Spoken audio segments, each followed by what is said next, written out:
오늘 본문은 예수님이 십자가에서 죽으시기 직전 제자들과 나누신 말씀입니다. 예수님께서는 이제 곧 십자가에 못 박혀 돌아가시게 됩니다. 그간 예수님은 자신이 죽으실 것에 대해서 여러 번 말씀하셨습니다. 그런데도 제자들은 그 의미를 깨닫지를 못했습니다. 그런데 오늘은 뭔가가 달랐습니다. 예수님의 말씀이 길어지셨습니다. 그 음성에서 들려오는 무게감 때문에 제자들은 뭔가 다른 때와 다른 긴장감을 느끼고 있었습니다. 예수님은 제자들의 발을 씻어주셨습니다. 그리고는 이 중에 누군가가 나를 팔 것이다. 예수님을 팔게 될 것이라고도 말씀하셨습니다. 게다가 베드로는 닭이 울기 전에 3번이나 예수님을 부인하게 될 것이라는 말씀도 하셨습니다. 지금까지와는 뭔가 분위기가 달랐습니다. 제자들은 이제야 예수님이 자신들을 떠나게 될 것이라는 사실이 실감이 되기를 시작했습니다. 예수님이 잡히시기 전에 제자들의 마음은 요동하고 있었습니다. 예수님이 우리를 떠나시면 우리는 도대체 어떻게 되는 것일까? 불안하고 암담했습니다.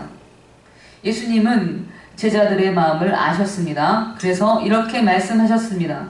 본문 1절입니다. 너희는 마음에 근심하지 말라. 하나님을 믿으니 또 나를 믿으라. 아멘. 예수님은 제자들에게 근심하지 말라 이렇게 말씀하셨습니다. 저는 근심하지 말라고 말씀하시는 예수님을 묵상해 보았습니다. 우리는 예수님은 아무런 근심이 없으신 줄 압니다. 그럴 필요가 없을 것이라고 생각합니다. 왜냐하면 예수님은 하나님이시니까 무슨 근심이 있겠는가 이렇게 생각합니다.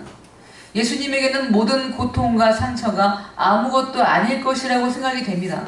그러나 여러분, 아닙니다. 예수님도 제자들과 같은 심경을 느끼실 때가 있으셨습니다. 사실 예수님은 제자들의 그 마음을 이해하셨습니다. 제자들이 근심하고 있다는 것도 공감하고 계셨습니다. 예수님도 비슷한 경험이 있으셨습니다. 좀 찾아볼까요? 오늘 본문 앞장 13장을 보시면 13장 21절 한 장만 넘기시면 됩니다. 13장 21절을 같이 읽어보겠습니다. 예수께서 이 말씀을 하시고 심령이 괴로워 증언하여 이르시되 내가 진실로 진실로 너희에게 이르노니 너희 중 하나가 나를 팔리라 하시니 아멘. 예수님은 유다의 배반을 덤덤히 받아들이신 것이 아닙니다. 이 떡 한 조각을 적셔다 주는 사람이 나를 팔 것이다 이렇게 말씀하시면서 떡 한 조각을 적셔서 유다에게 주셨을 때에 예수님이 덤덤하신 게 절대로 아니었습니다. 심령이 괴로우셨습니다. 예수님이 제자의 배반을 아시고 괴로우신 그 심정과 오늘 본문에 제자들이 근심한다는 말은 같은 말입니다. 제자들이 근심할 줄 아는 것처럼 예수님도 심령이 괴로우셨습니다. 예수님은 아십니다. 제자들의 지금 심경이 어떤지, 얼마나 괴로운지, 얼마나 불안한지를 잘 아십니다. 그래서 말씀하신 것입니다. 너희는 마음에 근심하지 말아라. 하나님을 믿으니 또 나를 믿어라. 이렇게 마음을 다독여 주셨습니다. 그리고 나서 예수님은 왜 근심할 필요가 없는지에 대해서 계속해서 설명해 주십니다. 2절부터 3절까지의 말씀입니다. 같이 한번 읽어보겠습니다. 내 아버지 집에 거할 곳이 많도다. 그렇지 않으면 너희에게 일렀으리라. 내가 너희를 위하여 거처를 예비하러 가노니 가서 너희를 위하여 거처를 예비하면 내가 다시 와서 너희를 내게로 영접하여 나 있는 곳에 너희도 있게 하리라. 아멘. 왜 근심할 필요가 없다고 말씀하십니까? 나는 너희와 함께 할 거처를 마련하려 잠시 떠나는 것에 불과하다. 그러니까 너희가 나와 함께 있게 하려고 내가 그러는 것이다. 이렇게 말씀해 주셨습니다. 여기서 내 아버지의 집이라는 표현은 단순히 천국을 말하는 것이 아닙니다. 아버지의 집에 거할 곳이 많다. 이 말은 장소적인 말이 아닙니다. 실제로 이 구절은 조금 더 원어적으로 해석하면 나의 아버지와 함께 있게 될 것이다. 이런 표현입니다. 본문은 이어지는 내용과 동떨어져서 해석할 수가 없습니다. 오늘 우리가 읽은 내용은 1절부터 14절까지의 이야기지만 그 뒤의 내용과 계속해서 결부가 되기 때문입니다. 본문 뒤의 내용인 23절도 같이 읽으면 이해가 됩니다. 23절 찾아보겠습니다. 한 장 넘겨서 23절 보시면 같이 읽겠습니다. 예수께서 대답하여 이르시되 사람이 나를 사랑하면 내 말을 지키리니 내 아버지께서 그를 사랑하실 것이요 우리가 그에게 가서 거처를 그와 함께 하리라. 아멘. 우리가 누구입니까? 하나님과 예수님입니다. 그 사람에게 가서 거처를 그와 함께 하리라. 이렇게 말씀하셨습니다. 내 아버지의 집에 거할 곳이 많다. 이 말은 단순히 죽고 난 다음에 이어지는 천국을 의미하는 것이 아닙니다. 그보다는 예수님께서 부활하시고 승천하신 후에 보내주시는 보혜사 성령을 통해서 우리가 하나님 아버지와 또 예수님과 함께하게 되는 것을 의미합니다. 하나님과 예수 그리스도와 연합하는 일은 몇몇 사람들에게만 국한하는 일이 아닙니다. 누구든지 예수 그리스도를 영접하면 그분과 연합합니다. 예수 그리스도와 연합함으로 인해서 하나님 아버지와 연합하게 됩니다. 그러므로 누구든지 하나님 아버지와 예수 그리스도와 함께 있을 수 있다는 말입니다. 함께 할 수 있다는 말입니다.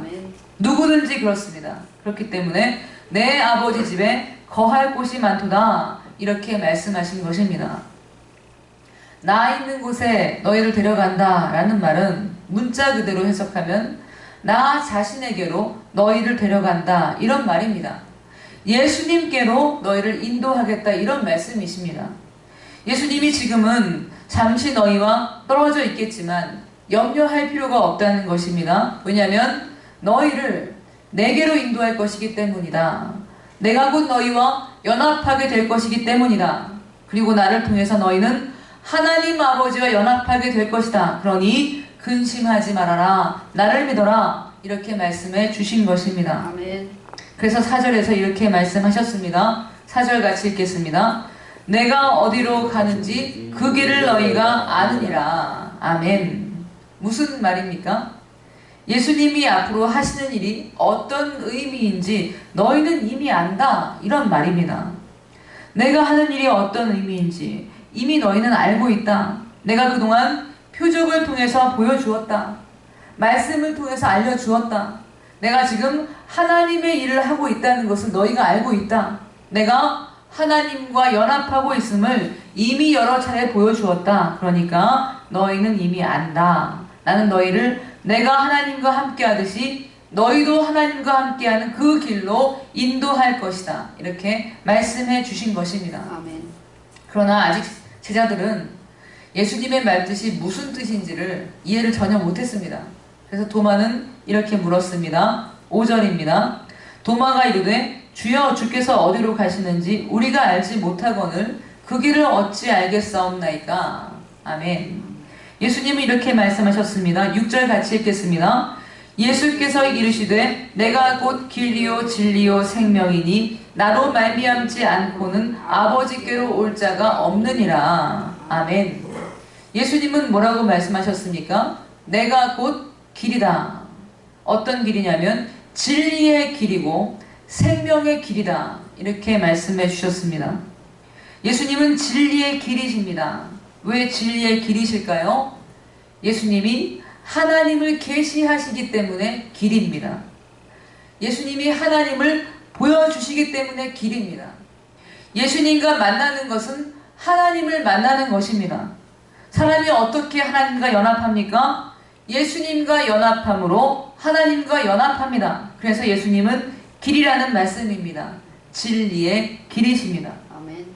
그리고 예수님은 무슨 길이라고 말씀했습니까? 생명의 길이십니다.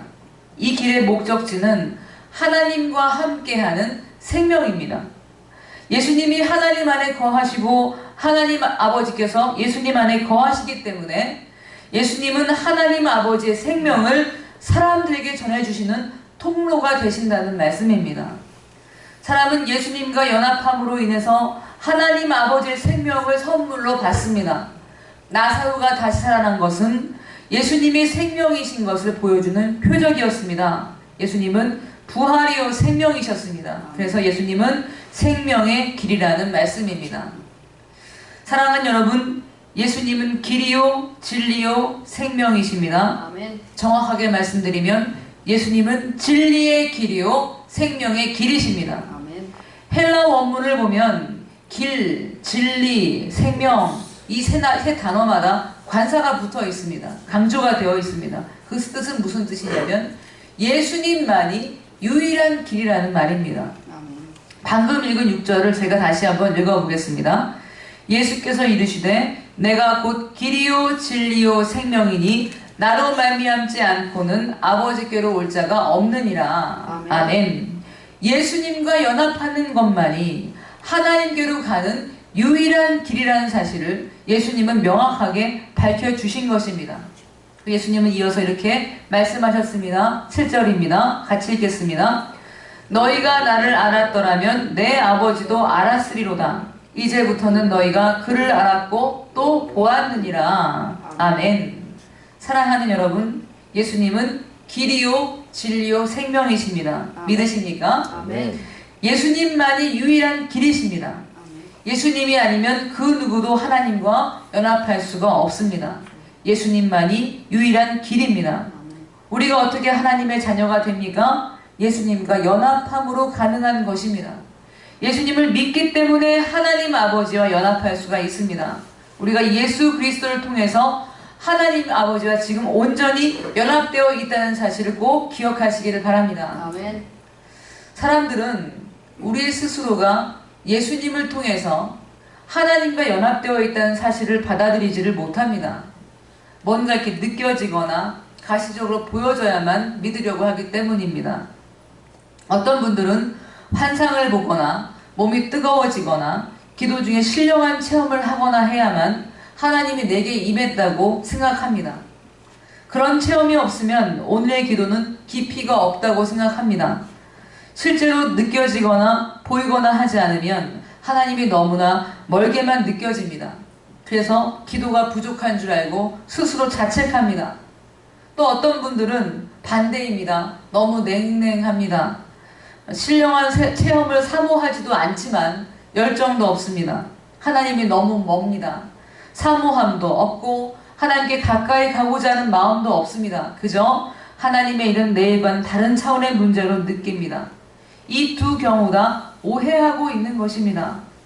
예수 그리스도를 통해서 이미 우리는 하나님과 매우 가까이에 있는데 실감을 하지 못하고 있는 것입니다. 제자들도 마찬가지였습니다. 아직 예수님의 말씀이 무슨 뜻인지 이해를 못하고 있습니다. 빌립은 예수님께 하나님 아버지를 보여달라고 말했습니다. 가시적으로 하나님을 배워야만 하나님 아버지를 보았다고 믿겠다는 것입니다. 8절을 같이 읽겠습니다. 빌립이 이르되 주여 아버지를 우리에게 보여주옵소서 그리하면 족하겠나이다. 보여주십시오. 그래야 내가 하나님과 함께하고 있다는 걸 제가 믿겠습니다. 이렇게 말한 것입니다. 예수님이 뭐라고 대답하셨습니까? 9절을 제가 읽겠습니다. 빌립아 내가 이렇게 오래 너희와 함께 있으되 네가 나를 알지 못하느냐? 나를 본 자는 아버지를 보았거늘 어찌하여 아버지를 보이라 하느냐? 아멘. 빌립아 하나님을 본다는 것은 가시적으로 본다는 것이 아니다. 진짜 눈으로 보는 게 아니다. 이렇게 말씀하셨습니다. 예수 그리스도를 만났다면 그 사람은 이미 하나님을 만난 것이다. 이렇게 말씀하신 것입니다. 그 옛날에 모세도 빌립과 같은 고백을 한 적이 있습니다. 모세는 하나님을 진짜 눈으로 뵙고 싶었습니다. 모세는 하나님을 사모했습니다. 그리고 수많은 이스라엘 사람들을 가나안으로 인도하는 사명이 너무나 버거웠습니다. 제가 이들을 낳았습니까? 이렇게 막 울부짖었습니다. 그래서 하나님 아버지께서 나와 함께 하심을 더 확인하고 싶었습니다. 눈으로 뵙고 싶었습니다. 그래서 이렇게 말했습니다. 출애굽기 33장 18절에 읽어드리겠습니다. 모세가 이르되 원하건대 주의 영광을 내게 보이소서. 아멘. 주의 영광을 보여주십시오. 주의 현현을 제게 좀 보여주십시오. 주님을 뵙고 싶습니다. 이렇게 기도한 것입니다. 그때 하나님 뭐라고 말씀하셨습니까? 네가 내 얼굴은 볼 수가 없다. 왜냐하면 나를 보고 살 사람이 없기 때문이다. 이렇게 말씀하셨습니다. 하나님은 온전히 거룩하신 분입니다. 흠이 없는 분이십니다. 그에 비해서 우리는 죄인입니다. 예수 그리스도로 말미암아 우리의 죄가 없는 것으로 여겨지긴 했지만 그것은 의롭게 여겨주신 것입니다. 여겨주신 것입니다. 우리는 여전히 죄를 짓지 않는 존재입니다. 않는 존재가 아닙니다. 우리는 죄인입니다. 하나님이 우리를 죄가 없다고 여겨주셨지만 여전히 죄를 짓는 존재라는 말씀입니다. 하나님을 직접 뵐 수가 없습니다. 그래서 하나님은 모세에게 등만 보여주셨습니다.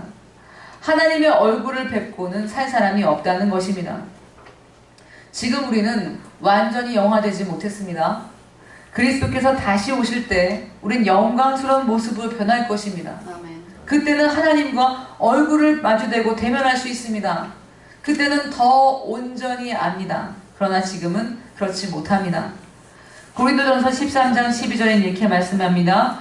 우리가 지금은 거울로 보는 것 같이 희미하나 그때는 얼굴과 얼굴을 대하여 볼 것이요 지금은 내가 부분적으로 아나 그때는 주께서 나를 아신 것 같이 내가 온전히 알리라. 아멘. 지금 어떻게 우리는 하나님을 뵙습니까? 우리는 하나님의 임재를 희미하게 느낄 수밖에 없는 한계가 있는 존재입니다. 그렇지만 그럼에도 불구하고 우리는 하나님을 볼 수 있습니다. 우리가 하나님과 함께 할 수 있습니다. 어떻게 그렇게 할 수가 있습니까? 예수님을 믿는 믿음으로 하나님과 연합할 수가 있습니다. 10절부터 11절까지를 같이 읽겠습니다. 10절부터 11절입니다. 내가 아버지 안에 거하고 아버지는 내 안에 계신 것을 내가 믿지 아니하느냐? 내가 너에게 이르는 말은 스스로 하는 것이 아니라 아버지께서 내 안에 계셔서 그의 일을 하시는 것이다. 내가 아버지 안에 거하고 아버지께서 내 안에 계심을 믿으라. 그렇지 못하겠거든 행하는 그 일로 말미암아 나를 믿으라. 아멘. 사랑하는 여러분, 예수님이 하나님 안에, 하나님이 예수님 안에 계십니다. 믿으시기를 바랍니다. 아멘. 예수님과 하나님 아버지 그리고 성령은 온전히 연합하고 계십니다. 그것을 믿을 때 제자들은 예수님이 하시는 그 일을 통해서 하나님의 일을 볼 수가 있습니다. 이것을 믿을 때 하나님이 하시는 일이 우리 눈에 보입니다. 이것을 믿을 때 하나님이 나와 함께 하신다는 사실을 체험하게 됩니다. 앞으로 제자들은 하나님이 예수님을 통해 보내주시는 성령을 통해서 하나님과 함께 합니다. 예수님은 그동안 제자들에게 수많은 표적을 보여주셨습니다. 수많은 이적들, 기사들은 예수님께서 사람들을 이렇게 끌으려고, 이렇게 유인하려고 행하신 것이 아닙니다. 사람들이 예수님이 하시는 말을 믿게 하려고 퍼포먼스를 하신 것도 아니십니다. 예수님이 하신 표적 그 자체가 하나님이 하신 표적이었습니다. 예수님이 하나님 아버지와 온전히 연합해 계심을 보여주는 표적이었습니다. 예수님의 말씀은 그저 예수님이 생각나시는 대로 하신 말씀이 아닙니다. 예수님의 말씀은 아버지와 온전히 연합해서 아버지가 말씀하신 그것을 그대로 말씀하신 것입니다. 그 연합의 신비를 우리가 알기 쉽게 하시기 위해서 예수님은 표적을 통해서 보여주신 것입니다. 그러니 사랑하는 여러분, 제자들은 이미 예수님이 하나님께로 가는 길이심을 알고 있습니다. 이미 삶으로 배웠습니다. 그런데 아직 그 의미를 온전히 알지 못하고 있는 것 뿐입니다. 후에 진리의 영이신 성령께서 오시면 예수님이 하셨던 모든 일들이 어떤 의미였는지 온전히 깨달을 날이 올 것입니다. 본문 뒷부분 26절을 제가 읽어드리겠습니다. 26절 뒷부분 보시면 나옵니다. 보혜사 곧 아버지께서 내 이름으로 보내실 성령 그가 너희에게 모든 것을 가르치고 내가 너희에게 말한 모든 것을 생각나게 하리라. 아멘. 아멘. 사랑하는 여러분, 우리가 예수님을 통해 하나님 아버지와 연합되어 있음을 믿으십니까? 아멘. 이것은 놀라운 신비입니다. 아멘. 예수님은 그 신비 속으로 우리를 초청하고 계십니다. 예수님을 통해 하나님과 연합된 사람들에게는 여러분 능력이 있습니다. 아멘. 12절을 같이 한번 읽어보겠습니다. 12절입니다. 내가 진실로 진실로 너에게 이르노니 나를 믿는 자는 내가 하는 일을 그도 할 것이요 또한 그보다 큰 일도 하리니 이는 내가 아버지께로 감이라. 아멘. 예수님께서 하나님과 연합하시듯이 우리가 예수님을 통해서 하나님과 연합하면 예수님이 하신 그 일도 우리가 할 수 있습니다. 아멘. 믿으시기를 바랍니다. 아멘. 이것이 연합의 신비입니다. 아멘. 제자들은 지금 많이 무력합니다. 그렇지만 예수님이 부활하시고 승천하신 후에 성령을 받고 나서 그들의 삶은 완전히 바뀌었습니다. 후에 베드로가 설교했을 때 3,000명, 5,000명이 성인 남자만 그렇습니다. 3,000명, 5,000명이 예수님을 믿고 구원을 받는 놀라운 역사가 일어났습니다. 아멘. 수많은 기적이 일어났습니다. 아멘. 병든 자가 수없이 고침을 받았습니다. 사도행전 5장 15절에는 그것을 이렇게 증언합니다. 심지어 병든 사람을 메고 거리에 나가 침대와 요 위에 누이고 베드로가 지날 때에 혹 그의 그림자라도 누구에게 덮일까 바라고. 아멘. 사도들이 예수 그리스도의 이름으로 기적을 행하자 사람들은 사도의 그림자라도 덮이면 고침을 받을 것이라고 믿었습니다. 그 정도로 놀라운 능력을 갖게 되었습니다. 예수님과 연합한 사람에게 사랑하는 여러분, 능력이 있습니다. 아멘. 믿으시기를 바랍니다. 아멘. 예수님은 말씀하셨습니다. 13절부터 14절입니다. 같이 읽겠습니다. 너희가 내 이름으로 무엇을 구하든지 내가 행하리니 이는 아버지로 하여금 아들로 말미암아 영광을 받으시게 하려 함이라. 내 이름으로 무엇이든지 내게 구하면 내가 행하리라. 아멘. 예수님의 이름으로 구한다는 말은 내가 예수님과 연합되어 있습니다. 이것을 고백하는 것을 의미합니다. 내가 예수님과 연합되어 있음을 믿음으로 구한다는 말입니다. 그걸 믿음으로써 간구한다는 말입니다. 전적으로 예수님을 의지함으로 간구한다는 말입니다. 그럴 때 하나님은 일하시겠다고 약속해 주셨습니다. 예수님이 내 안에, 내가 예수님 안에 있을 때에 하나님은 그 기도에 응답해 주시겠다고 말씀해 주셨습니다. 왜 그렇습니까? 그 일로 말미암아 하나님이 영광을 받으시기 때문입니다. 사랑하는 여러분, 예수 그리스도의 이름으로 우리는 응답을 받습니다. 아멘. 예수 그리스도의 이름으로 하나님 아버지께서 영광을 받으십니다. 아멘. 예수 그리스도를 통한 하나님과의 연합의 신비로 하나님은 본문을 통해서 우리를 초청하십니다. 믿으시기를 바랍니다. 아멘. 예수님은 우리의 모든 걱정을 아십니다. 하나님이 느껴지지 않을 때 불안함을 너무나 잘 아십니다. 우리가 하나님이 너무 멀 때마다 힘듭니다. 하나님이 느껴지지 않을 때마다 하나님 날 사랑하시지 않는 것은 아닌가, 내가 뭔가를 잘못했는가 자책하게 됩니다. 그러나 지금 우리가 하나님과 연합해 있음을 믿으시기를 바랍니다. 아멘. 지금 우리가 연합할 계십니다.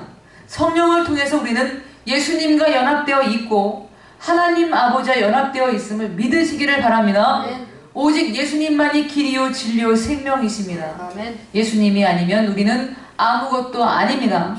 예수님의 이름으로 사랑하는 여러분, 하나님이 기뻐하시는 일을 행하시는 성도님들이 되시기를 예수 그리스도의 이름으로 축원드립니다. 아멘. 기도하겠습니다.